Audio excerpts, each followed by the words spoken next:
రాష్ట్రంలో విలువలు లేని మహిళ, సంస్కారం లేని మహిళ, నీతి లేని మహిళ ఎవరైనా ఉంది అంటే అది వైఎస్ భారతిరెడ్డి మాత్రమే. తన భర్త అధికార పీఠం కోసం, అధికారాన్ని అడ్డం పెట్టుకుని అడ్డగోలు పనులు చేయడం కోసం ఏ స్థాయికైనా దిగజారిపోతారని చెప్పి మళ్ళీ మళ్ళీ మళ్ళీ రుజువు చేసుకుంటూనే ఉన్నారు. ఈ మహిళని చెప్పుకోవడానికి కూడా చాలా సిగ్గుగా ఉందండి.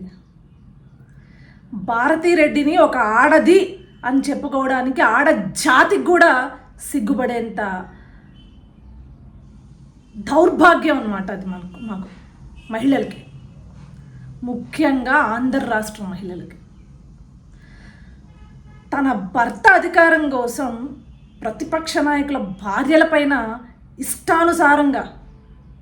ఇష్టానుసారంగా కథనాలు రాస్తుంది, ఇష్టానుసారంగా ఫేక్ వీడియోలు వేయిస్తుంది, మార్ఫుడ్ వీడియోలు వేయిస్తుంది, ఫేక్ ఆడియోలు తయారు చేపిస్తుంది. ఇదంతా కూడా సాక్షి అనే ఒక అడ్డాలో తయారు చేయించి వారి బులుగు పేటీఎం బ్యాచ్ చేత బయటికి తీసుకొచ్చి ట్రోలింగ్ అనే ఒక విష సంస్కృతిని ఆంధ్ర రాష్ట్రంలో తీసుకొచ్చిన మహిళ ఎవరితైనా ఉంది అంటే అది భారతిరెడ్డి మాత్రమే.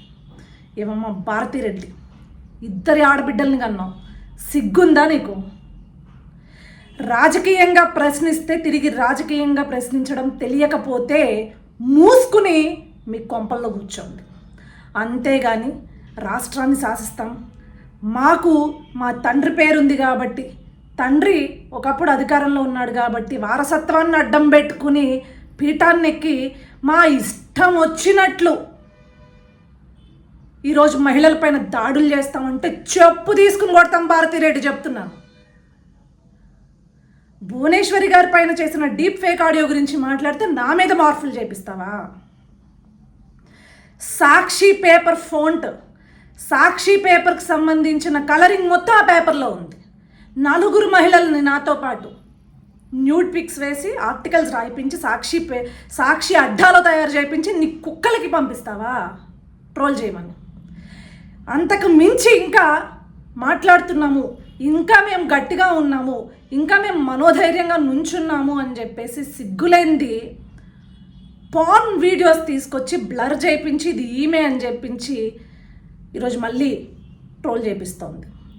సజ్జల భార్గవ్ రెడ్డి గారిని, వాడి పెళ్ళాన్ని, ఈ భారతిరెడ్డిని, జగన్ రెడ్డిని 4 నుంచోబెట్టి రాష్ట్రంలో ఉన్న ప్రతి ఆడది చెప్పు తీసుకుని కొడితే అప్పుడైనా వీళ్ళకి సంస్కారం వస్తుందేమో. ఎందుకంటే తల్లిని చెల్లిని కూడా గౌరవించలేని సన్నాసేదవ జగన్మోహన్ రెడ్డి అయితే భారతిరెడ్డి ఇంకెంత వెదవై ఉంటుందో రాష్ట్ర ప్రజలందరూ కూడా ఆలోచించుకోవాలి.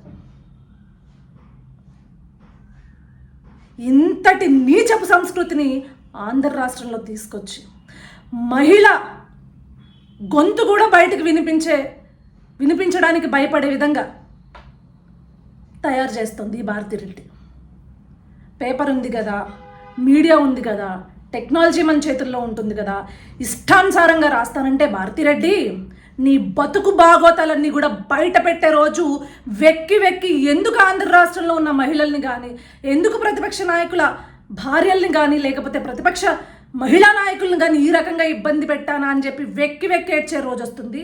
వాళ్ళందరూ ఉసురు కొట్టుకుని నువ్వు నీ పిల్లలు కూడా, నీకు ఉన్న 2 ఆడబిడ్డలు కూడా ఇలాంటి బతికామా ఏంటి ఈరోజు మన పరిస్థితి, ఈ స్థాయిలో ఉన్నామేంటి, చిచ్చి ఇంత తప్పులు చేశామా అని చెప్పి కుమిలి ఏడ్చే రోజు వస్తుంది అనేది గుర్తుపెట్టుకో.